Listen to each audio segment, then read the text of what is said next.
البدع والأهواء، أهل البدع العقائدية وأهل البدع السياسية. نقول بيننا وبينكم السلف، بيننا وبينكم الكتب، كان فيقول البدع بيننا وبينكم. Nawawi rahimahullah.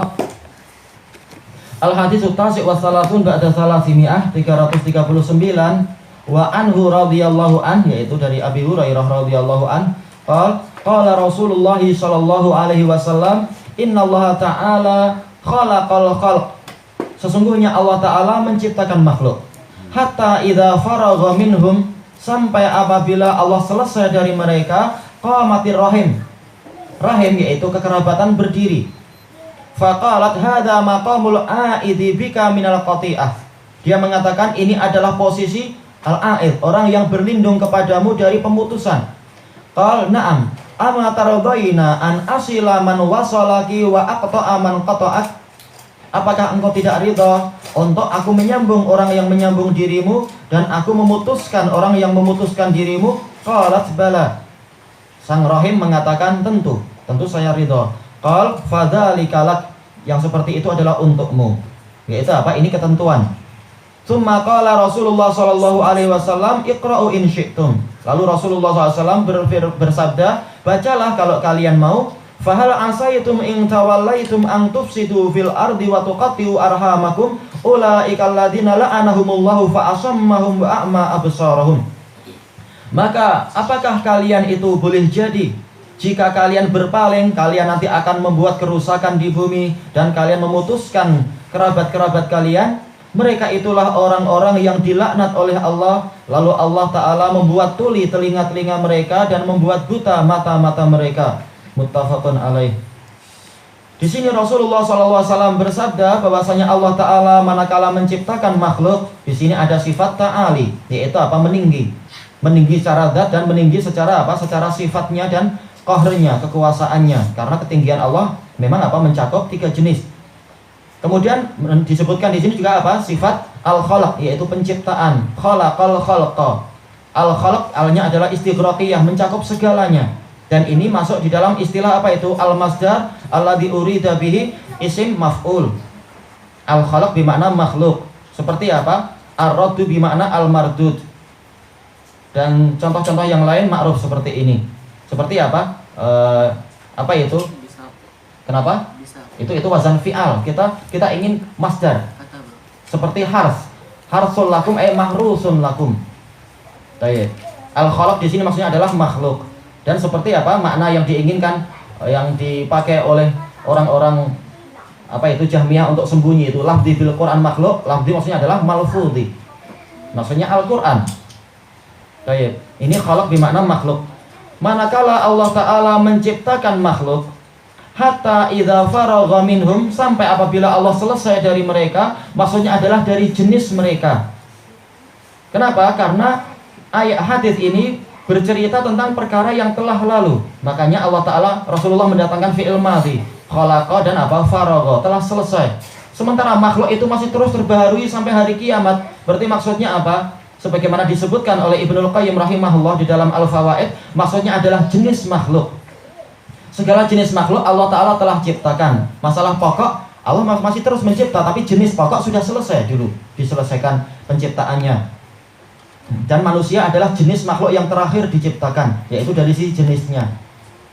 Baik. Manakala Allah telah selesai menciptakan segala jenis makhluk, maka berdirilah ar-rahim. Dan rahim ini dia ada 2 macam. Rahim yang dia itu sifat Allah, dan rahim yang dia itu adalah apa? Makhluk Allah. Sebagaimana apa? Rahmah. Rahmah ada yang dia itu sifat Allah, dan rahmah yang dia itu adalah makhluk Allah. Baik. Demikian pula apa yang lain-lain. Masalah apa? Masalah izzah, keperkasaan. Ada keperkasaan yang dia adalah sifat Allah, maka ini bukan makhluk. Dan ada keperkasaan yang dia itu adalah makhluk Allah, yaitu keperkasaan yang dibuat di badan-badan kita. Kekuatan-kekuatan itu, ini adalah makhluk. Nah, sekarang rahim ini siapa? Tidak dijelaskan di dalam syuruhat.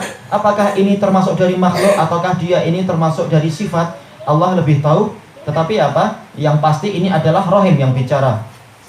Baik, sekarang pertanyaannya, rahim ini maksudnya bagaimana? Apakah dia itu sesuatu yang bersifat hissi ataukah bersifat maknawi?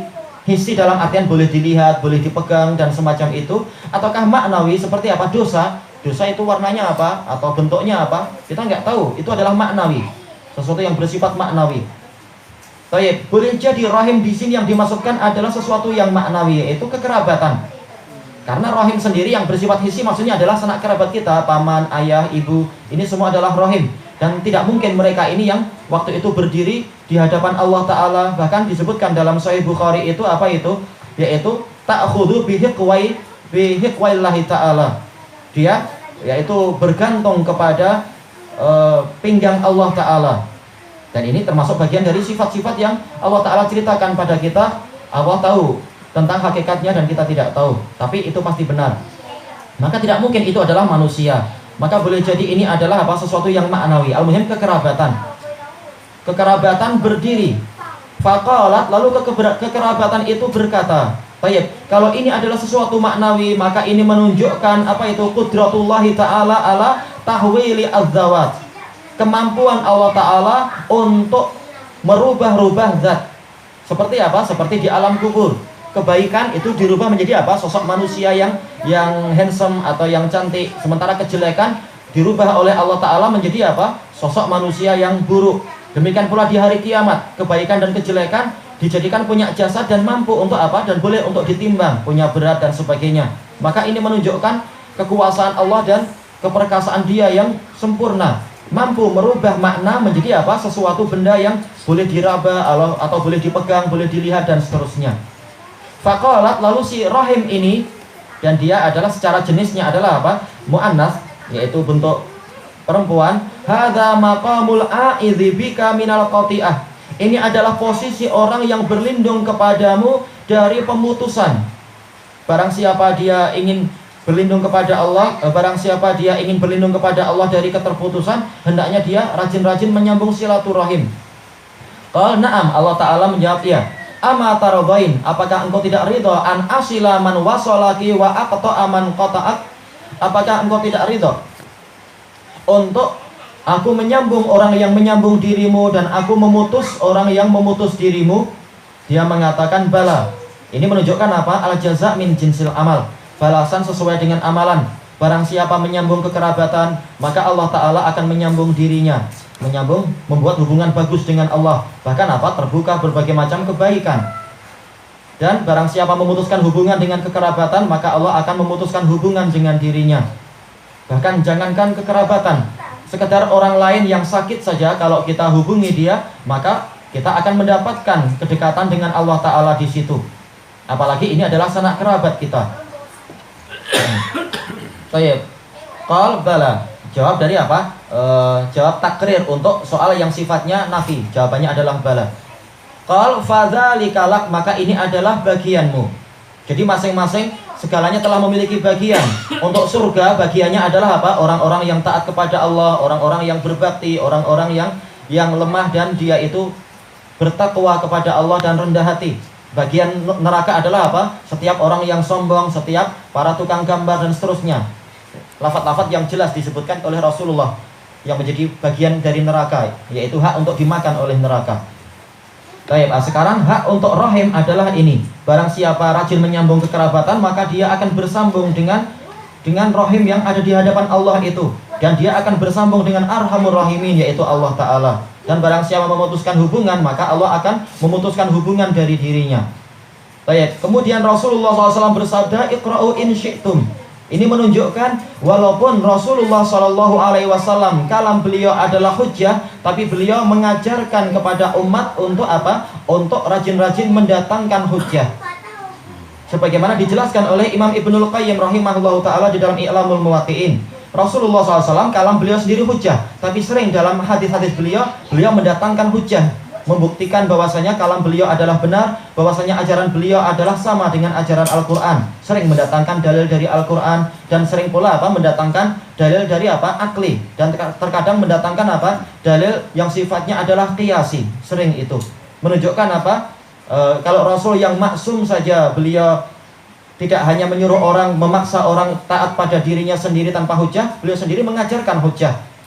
Cara memahaminya adalah begini, argumentasinya adalah begini. Maka apalagi para mufti dan para qudhah, kata Imam Ibnul Qayyim. Para mufti ketika berfatwa hendaknya dia apa? Mendatangkan hujah dari firman Allah demikian, atau dari sabda Nabi demikian, atau dari ijma' qadim demikian, atau dalil qiyasi demikian, dan seterusnya. Demikian pula para qudhah ketika memutuskan hukum tidak semata-mata mengatakan oh si fulan bersalah harus kena sebat demikian, tapi disebutkan alasannya karena terbukti ada bayinah demikian. Si fulan bebas karena bayinahnya kurang, jadi ada sebabnya. Dan itu adalah termasuk adab-adab para mufti, dan ini disebutkan oleh Syekhuna Adnan Hafidhahullah Ta'ala di dalam kitab beliau Adabul Mufti tadi, dalam Adabul Mufti, kitab yang bagus itu. Baik. Dalil yang disebutkan adalah fahal asaitum in tawallaitum an tufsidu fil ardi wa tuqatti'u arhamakum. Apakah jika kalian itu berpaling, tawalla sebagian ulama mengartikan berkuasa, dan itu mungkin. Dan tetapi yang disebutkan dalam tafsir-tafsir yang lain dan dirajihkan oleh Ibnul Qayyim adalah tawalla maksudnya adalah berpaling. Adbar, berpaling. Apabila kalian berpaling lalu kalian membuat kerusakan di bumi dan kalian memutuskan kekerabatan kalian. Dan dengan ayat inilah para ulama salaf berdalilkan bahwasanya apa? Min jaza'is sayyi'ah as-sayyi'atu ba'daha. Di antara balasan kejelekan adalah kejelekan yang setelahnya. Kenapa? As-sayyi'at yatawalladu ba'duha ba'da. Kejelekan itu saling melahirkan satu sama lain. Setelah berbuat jelek ini, kalau dia enggak bertobat, dia akan terseret untuk apa? Masuk kepada kejelekan yang berikutnya. Seperti orang ini ketika dia berpaling dari syariat Rasulullah SAW, akhirnya justru dia membuat kerusakan di bumi. Setelah itu nggak berhenti sampai di situ, bahkan apa? Dia memutuskan kekerabatan dirinya. Akibatnya kalau dia berbuat maksiat ini, maka hukuman pun menjadi berlipat-lipat. Ulaikal ladzina la'anahumullah. Mereka inilah orang yang dilaknat oleh Allah. Berarti apa? Barang siapa memutuskan kekerabatan, dan ini yang diinginkan oleh pembahasan yang diinginkan oleh Imam An-Nawawi, yaitu masalah apa? Menyambung kekerabatan terutama kepada ayah ibu. Maka barang siapa dia memutuskan kekerabatan, maka dia akan dilaknat oleh Allah. Apa definisi laknah? Laknah adalah apa? Ewa at-tardu min rahmatillah. Adapun makna yang pertama tidak diinginkan, yaitu apa? Mutlaqus sab, yaitu sekedar cacian. Bukan ini yang diinginkan, tapi apa? Terusir dari rahmat Allah. Berarti dari sini kita mendapatkan faedah apa itu? Silaturahim mendatangkan rahmat.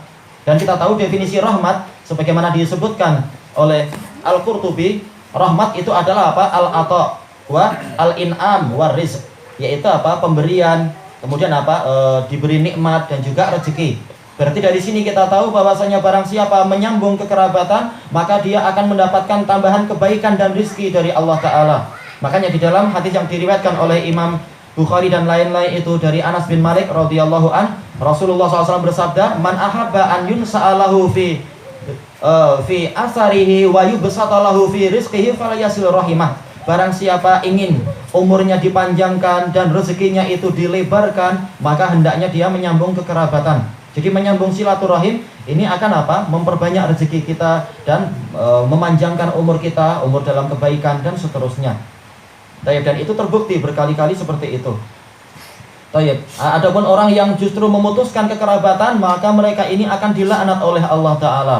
Fa'asammahum. Lalu Allah Ta'ala akan membuat tuli telinga-telinga mereka. Dan ini adalah akibat dari tawalli. Akibat dari apa? Berpaling dari kebenaran. Wa nuqallibu afidatahum wa absarahum kama lam yu'minu bi awwala marrah.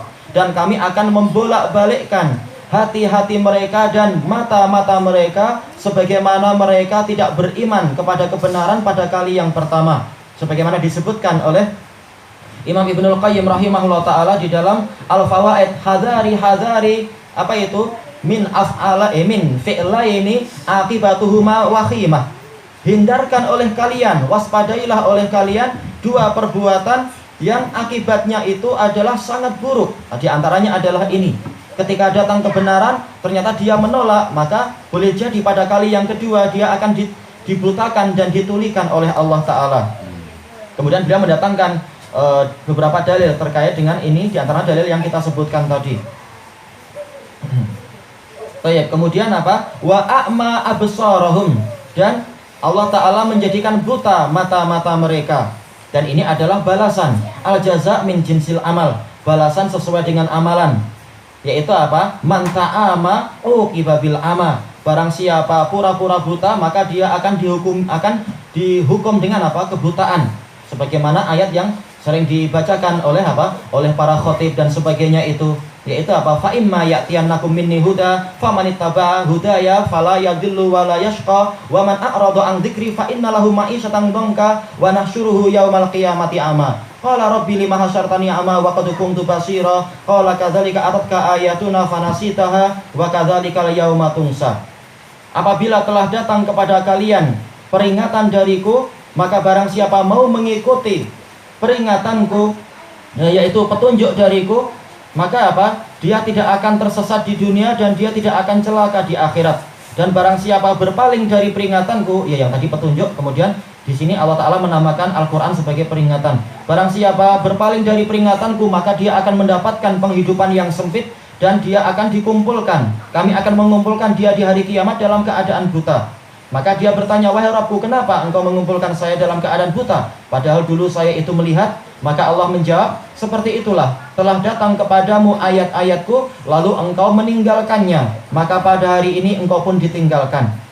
Ini adalah sebagaimana ucapan para ulama, apa itu? Min uqubatit ta'ami al-ama. Di antara hukuman pura-pura buta adalah kebutaan.